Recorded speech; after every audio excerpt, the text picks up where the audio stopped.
So இன்றைக்கி நம்ம என்ன பார்க்க போகிறோன்னா ஃபிஷ்ஷு வந்து நம்ம நிறைய மெத்தடில் வந்து நம்ம மசாலா போடுவோம். ஸோ இன்றைக்கி எப்படி போடணும்னா சிக்கன் 65 நீங்கள் வச்சுருப்பீங்கள்ல, அது வந்து என்ன சொல்லுவோம், சிக்கன் 65 புக்டாக்கு என்ன சொல்லுவோம், பவுடரா?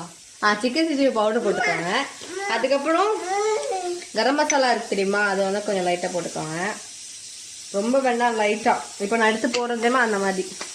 அதுக்கப்புறம் நம்ம ஜிஞ்சர் கார்லிக் பேஸ்ட் எப்போவுமே ரொம்ப முக்கியம் ஃப்ரெண்ட்ஸ். ஏன்னா இதுதான் அவங்களுக்கு நல்லா டேஸ்ட் கொடுக்கும், புரியுதா? அதனால ஜிஞ்சர் கார்லிக் பேஸ்ட் போட்டுக்கோங்க இன்னும் கொஞ்சம். ஓகே.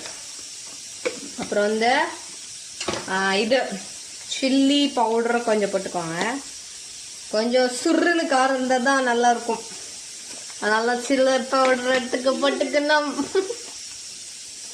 என்ன பார்க்குறீங்க? அது மாதிரி இருக்கு. அதுக்கப்புறம் பெப்பர் இருக்குல்ல, அப்படியே லேசாக மலைச்சோம்